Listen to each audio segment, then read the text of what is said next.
Assalamualaikum warahmatullahi wabarakatuh. Sampurasun badaya tepang dangudi sareng pidangan dongeng Sundanya. Urang dongeng dieu urang neraskeun hanca dongeng anu katunda. Kalayan ngabantun jajara carios si Doclok cupu saketi guriang 7. Ieu dongeng teh karangan Mang Nyalira sok sanaos dongeng basajan malah mandar janten hiburan. Atuh kabaraya anu satia manco kandongeng emang di mana wae ayana. Mugi sadayana aya dina kasehatan lahir sinerangan batin, dilelancarekeun sagala rubinanya, tong hilap dirojong di taroelan tombol subscribe. Atuh mangoge nganuhunkeun kanu parantos like oge komen. Mangga mitra supados jenjang kolong ting kana waktos urang sami-sami dangukeun kumaha atuh terasna ieu carita. Sok kaparayun sadayana.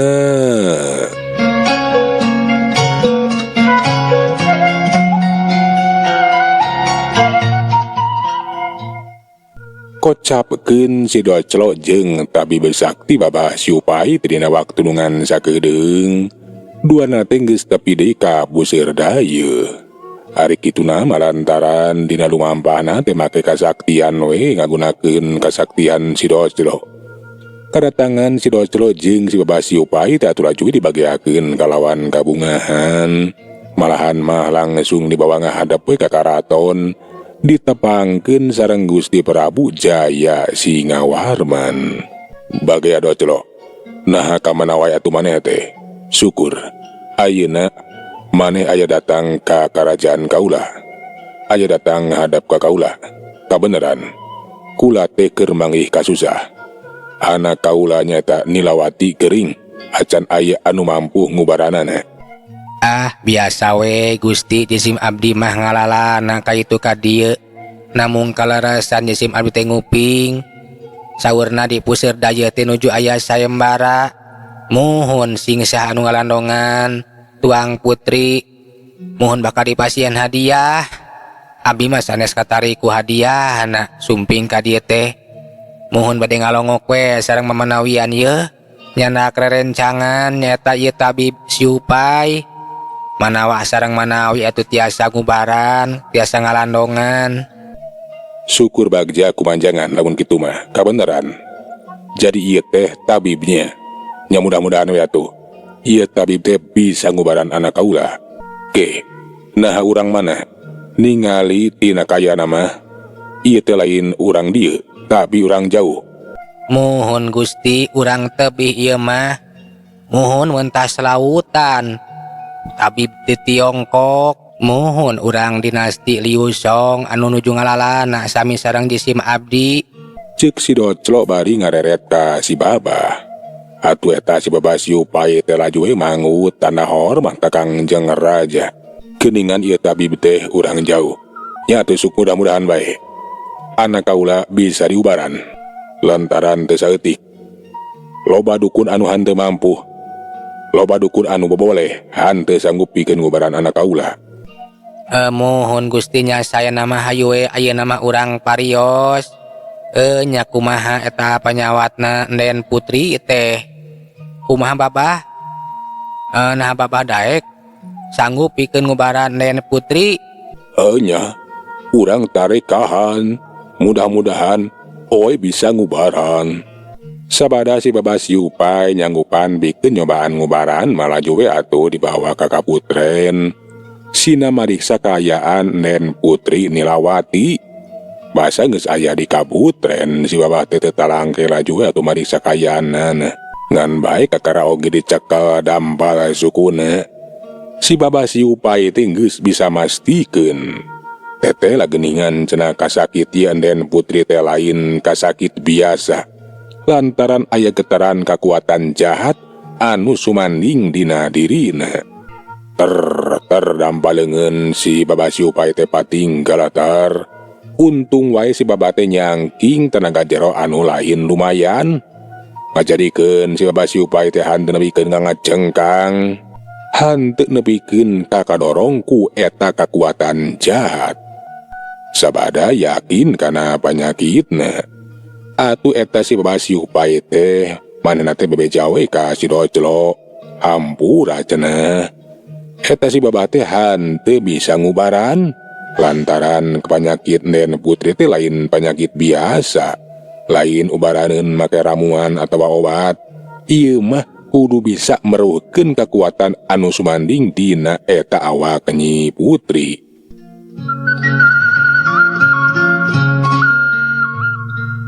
Hayya. Panyakit ieu Den Putri teh lain panyakit ubaraneun oe.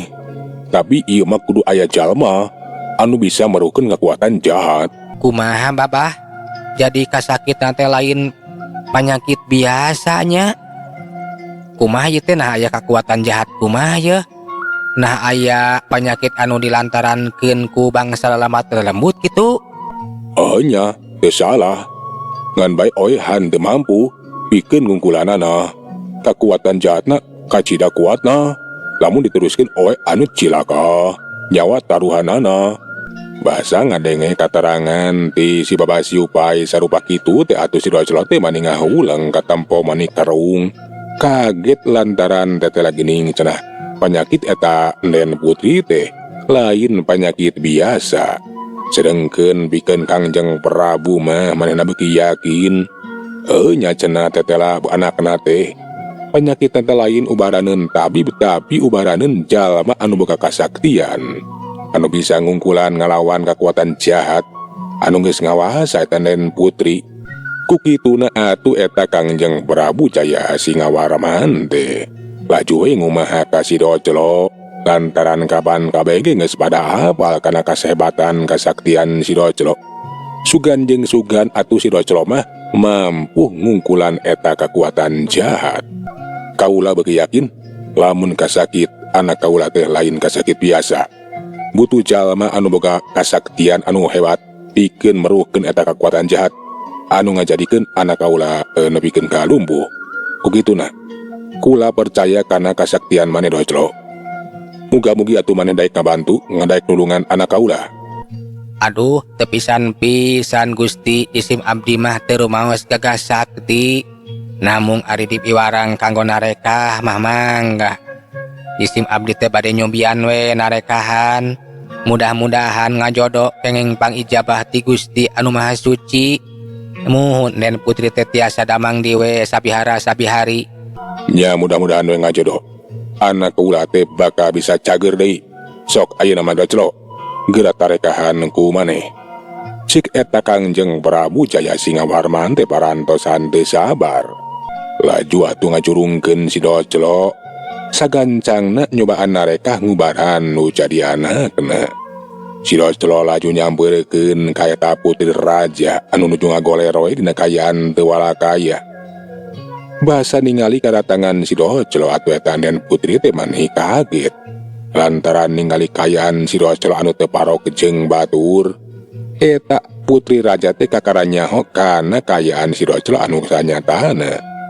Anu kungsi ear sakarajaan, kungsi ibur, di puseur dayu teh geuningan ieu cenah jalmana. Punten Gusti, jisim abdi yeuh Kang Doclo bade nyobian narekah. Muga-mugi we atuh kenging pangijabah. Ieu teh bade cologog punten sampeana ku akang bade dicepengan. Moal nanaon kitu ieu teh? Teu nanaon Doclo. Jadi manehnya anu ngaran Doclo teh anu kungsi ibur, kungsi ear, kungku lagi kungsi ngadenge kana eta ngaran teh anu cenah maneh teh sakti mandraguna. Nya mudah-mudahan we atuh maneh teh bisa ngubaran kaula. Muhun Den, mamanawian we atuhnya ku akang urang cobi di landongan. Alah teteh lagening panyawat Den teh sanes panyawat biasa. Ieu mani karaos ku akang ieu aya kekuatan jahat geuningan anu sumanding dina nya saliran Den teh.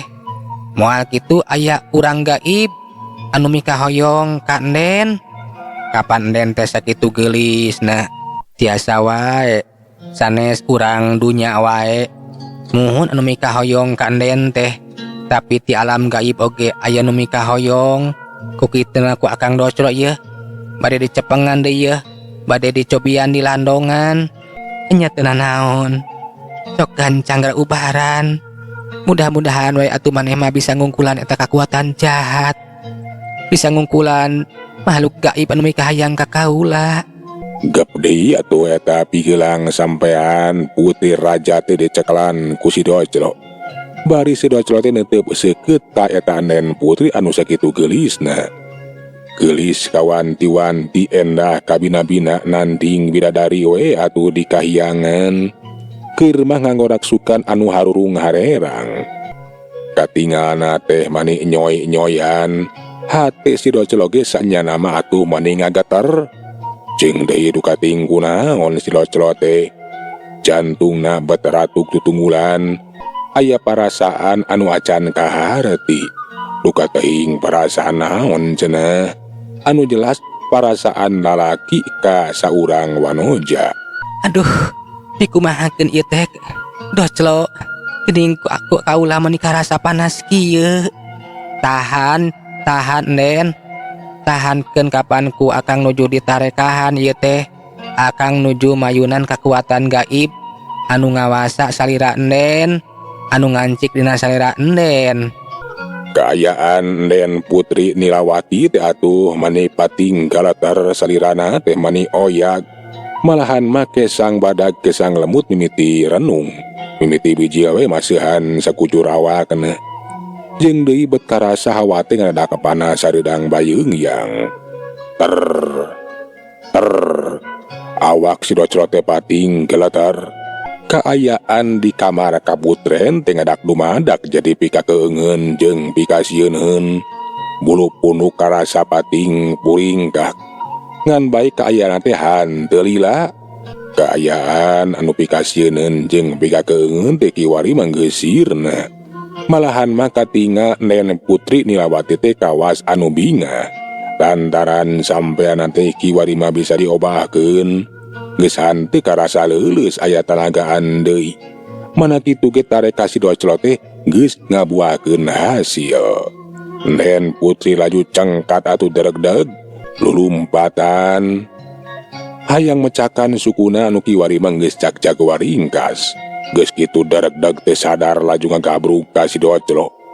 Puguh we atuh si Doclo teh mani kaget. Reuwas nu lain dikieuna digabruk ku nu geulis. Komo kapan eta nu geulis teh lain awewe sambarangan. Sasat anak raja Tarumanagara. Puguh we atuh si Doclo teh mani reng habaranjuk. Kesang badak kesang lemut mimiti biji lemasihan awak.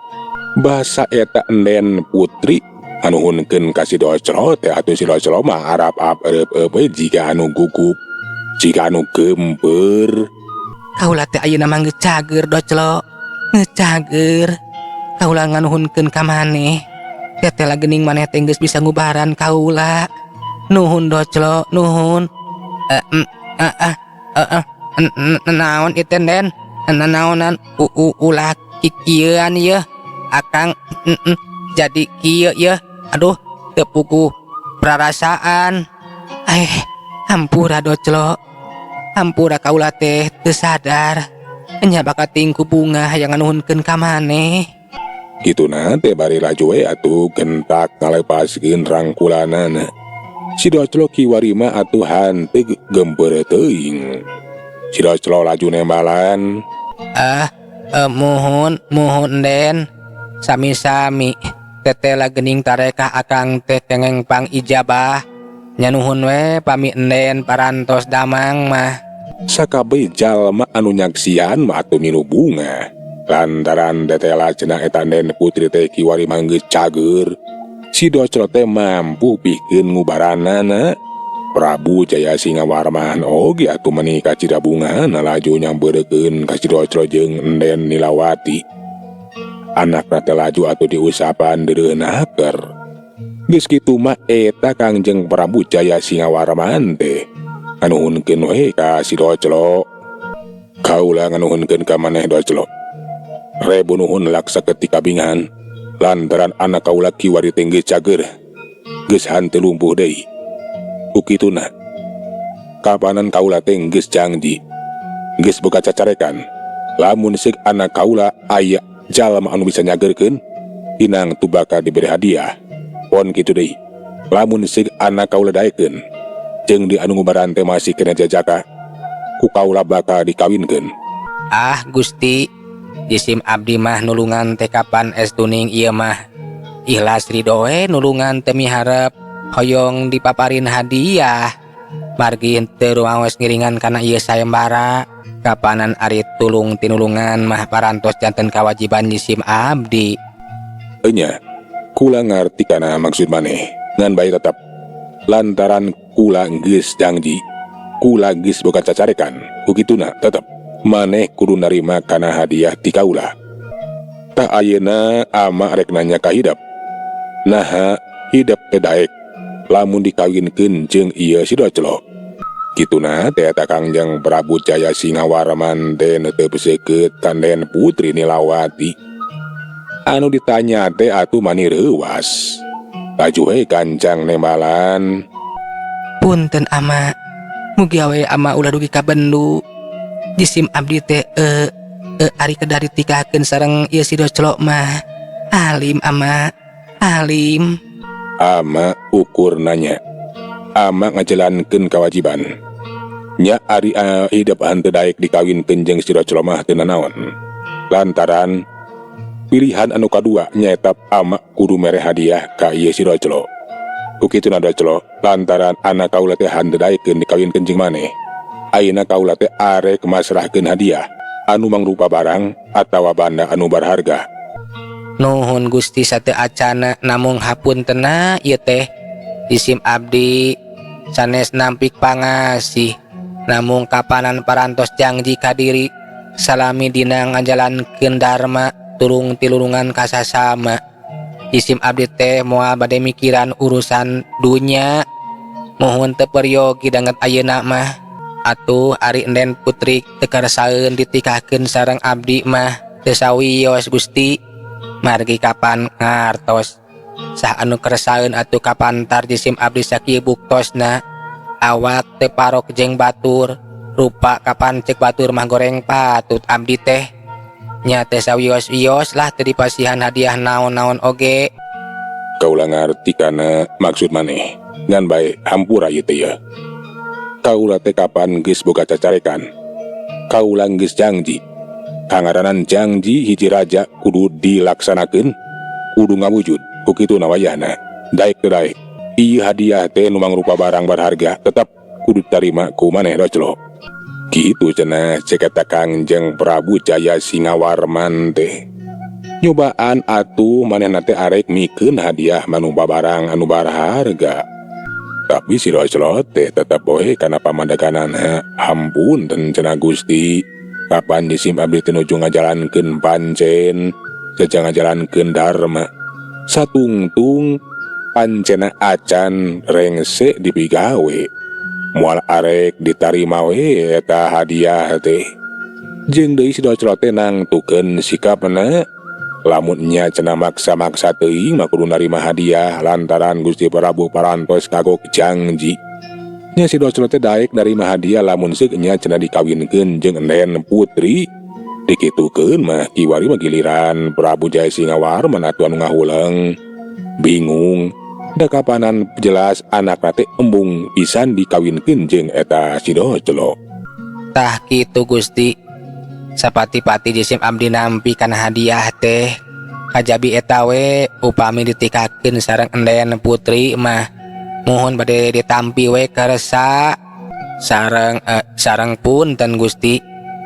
Abdi teh bade jujur we ka Gusti Prabu pon kitu enden putri. Nya jisim abdi teh terus terang parantos katarik ati kapentang rasa asmaragama ku ieu enden putri teh. Janten saupami enden putrina kersaeun mah sareng enya bade ditikahkeun ku Kangjeng Prabu mangga eta hadiah teh bade ditampi we ku jisim abdi teh. Lebah dieu ayeuna kaula anu bingung. Lantaran jelas anak kaula teh henteu daekeun ka maneh. Tapi Kaula tinggis kagok boga janji. Geus boga cacarekan, inggis jadi mamala kangaranan kula teh kapan raja, lain jalma biasa. Lamun seuk aya mamala inggis mamawa ka balarea, kugituna oyahna Nyai. Kudu daek dikawinkeun jeung ieu si Doclo. Daek teu daek. Ama teh kudu mentingkeun urusan umum, lain urusan pribadi. Lantaran tetep ama kudu ngawujudkeun ieu janji, ngawujudkeun ieu cacarekan. Goreng kasebutna lamun ama teh jalira janji. Jeung deui lamun ama teh maksakeun kahayang ka ieu si Doclo. Kabanan si Doclo teh rahayat. Kukituna wajar lamun ama teh leuwih hade maksakeun kahayang nyaeta ka hidep. Kudu daek dikawinkeun jeung ieu si Doclo. Panuhun, hidep teh kudu ngarti. Lamun ama maksakeun kahayang ka si Doclo, pasti bakal goreng balukarna. Kumaha rahayat ningali ama tetela geuning boga rajana teh anu maksakeun kahayangna demi kapentingan pribadi. Ari kitu mah ama maksakeun kahayang ka hidep, eueuh sangkut pautna jeung urusan umum, eueuh sangkut pautna jeung rahayat. Kaituna moal matak jadi goreng. Moal aya anu nyebutkeun ama teh raja anu sok maksa, raja anu kejem jeung telenges, kakitu. Lantaran maksakeun kahayang ka hidep mah kapan eta mah kulawarga ama sorangan. Basa ngadenge kitu teh atuh pikeun eta Nyimas Nilawati mah asa ngadenge dordar gelap tengah poe ereng-erengan. Banget kaget ku kaputusan nu jadi bapa. Ampun ama, panuhun we ama teh ngemut anu langkung asak. Jisim abdi teh alim ama, alim. Ari kedah ditikakeun sareng Kang Doclo mah alim. Wayahna hidep kudu daek, kudu narima kana kaputusan ama, kaputusan salaku raja. Ampun ama, ampun, ampun. Ulah ama, ulah dugikan ka jisim abdi ditikakeun sareng si Doclo. Mohon sareng Kang Doclo alim. Ah, punten Gusti. Nya ari enden putri alimeun mah ulah dipaksakeun teu sawios. Mohon jisim abdi ge ngartos tangtos duikeun ka dikukumahakeun oge dipaksa. Moal keresaeun enden putri teh meureunnan saupami ngengengkeun jisim abdi teh sami sareng kamusibahan. Keur kaula eueuh pilihan.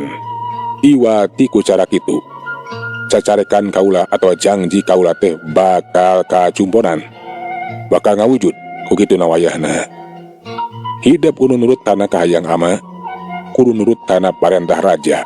Lamun baha kana parentah raja, kapanan hidep teh nyaho kana aturan, nyaho kana hukum. Ama mah moal arek cuet kanu hideung, moal ponteng kanu koneng, moal arek ngawilah-wilah. Najan kanak sorangan ge tetap ama bakal ngajalankeun aturan anu kudu digugu ku sing sawae oge. Enden Putri Nilawati teh atuh katampo paromana teh mani alum nguyung sedih naker lantaran sasat dipaksa kudu daek kawin ka si Doclo. Sedengkeun dirina teh atuh mani mungeun naker sangeuk cenah sudi teuing ari kudu boga salaki ka si Doclo mah. Sedengkeun si Doclo katempo sarua alumna tetela geuning kayaan rupa kitu teh, kayaan wujud kitu teh, kacida nalangsana, kacida sedihna, hatena teh nyeri asa digerihan. Ngan bae si Doclo teh gancang sadar atuh kana kayaan, kapanan matak wujudna jadi kitu oge. Eta teh balukar kasalahan dirina jeung deui bakal mulang kayaan dirina lamun geus rengse ngajalankeun dharma. Narima kana sakabeh jalan kahirupan sok sanajan meunang panghinaan, meunang kanyeri hate, kudu tetap tabah. Ngan bae meureunan eta ujian teh anu kawilang pangberatna. Berat lantaran atuh kangaranan si Doclo teh kabanan aya rasa ka eta enden Nilawati. Sedengkeun eta anak raja teh keukeuh nolak, keukeuh nambik sapajodogan. Atuh eta si Doclo teh maneh nangtukeun sikapna leuwih hade cenah gancang ninggalkeun eta kaputren.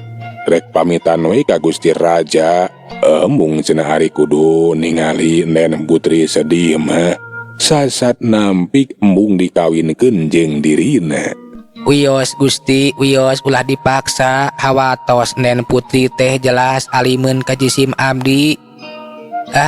Wios ulah dipaksakeun we, ayeuna keneh jisim abdi teh bade pamit. Mugia we Gusti Prabu teh ulah bendu, oge singartos nu namina ari paraosan mah teu tiasa dipaksakeun. Gusti Prabu Jaya Singawarman teh atuh katingali.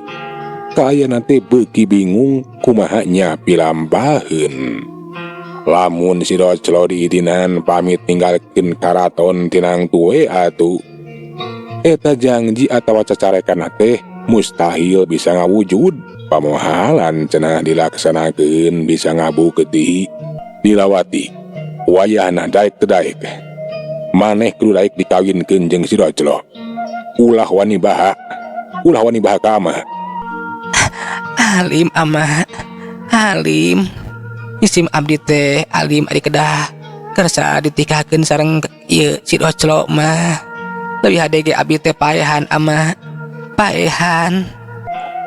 Ngadenge kitu mah atuh Kangjeng Prabu teh mani bendu.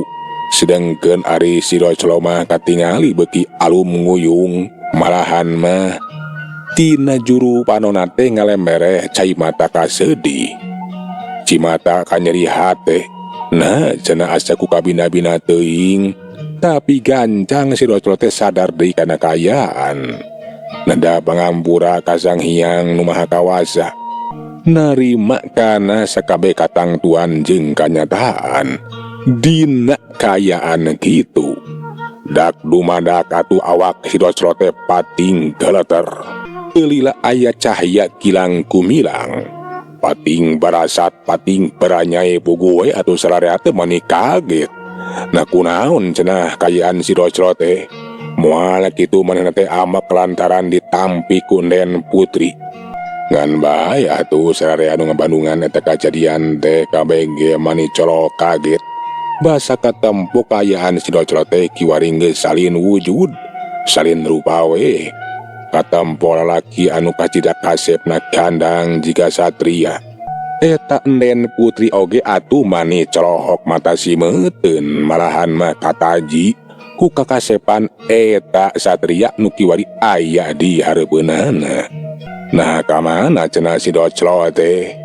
Moal kitu ieu teh wujud si Doclo nu sanyana. Nah saya teh saha? Kamana ari si Doclo? Anya ama, kamana ari si Doclo? Nah saha teh ieu teh? Punten Gusti. Kapan ieu anu dipilarian teh? Jisim abdi Doclo. Ieu Akang Doclo Nen. Nah nya kitu. Ieu teh Kang Doclo. Sapiraku atuh. Kapan sanes ieu Kang Doclo mah? Nah kumaha kitu. Pami ieu wujud Akang anu sanyana. Akang nganuhunkeun ka Den anu parantos ngajerihatekeun hate Akang. Dugi ka Akang teh euih deui wujud kana rupi anu saaslina. Rupa anu sanyatana. Nami Akang oge sanyana mah sanes si Doclo. Nami Akang anu sanyana nyata Kuntawijaya. Akang teh muridna Eyang Resi Padmasura. Akang teh masih sekeselerna Aki Tirem. Masih kene sekeselerna ti kerajaan Salakanagara. Akang putrana Kangjeng Prabu Darmawirya. Kitu cenah cek eta si Doclo alias Raden Kuntawijaya. Malahan mah dicaritakeun we sakabeh lalakonna teh. Pugu we atuh sakabeh anu ngabandungan teh mani colohok mata simeuteun. Teu sangka cenah teu sangka si ngoreng si mana horeng. Si Doclo anu sanyana teh tayalian ti Raden Kuntawijaya. Atuh eta Nen Putri Nilawati teh ningali kitu mah jadi kaisinan, malahan mah terus terang we. Lamun eta Nen Putri teh katarik ati cenah kapentang rasa asmaragama ku eta Raden Kuntawijaya. Tapi eta Raden Kuntawijaya teh hande gampang kitu wae narima daek jadi salaki eta Nen Putri Nilawati. Lantaran cenah ari nu disebutkeun kecinta sajati teh kanyahan anu sajati. ulah dumasar tina wujud jeung rupa anu bakal kena kulaas beha kumangsa. Nah laras, salira enden teh mikanya ka akang. Akang ma'alim, upami enden ayeuna kersa ka akang, mika cinta akang teh karena kayaan akang anu parantos salin rupa salin wujud. Abdi nadaria punten Kang, abdi parantos nganjarikeun hate akang. Mugi we atuh akang teh kersa nampi, abdi teh saja ngabakti diri. Abdi hanya bakal janten bojo akang anu bakal nampi sagala rupi kayaan akang. Akang acan percaya, hampura ku akang teh bisa ditarima. Ugue atuh enden Putri Nirawati teh manihan jalu.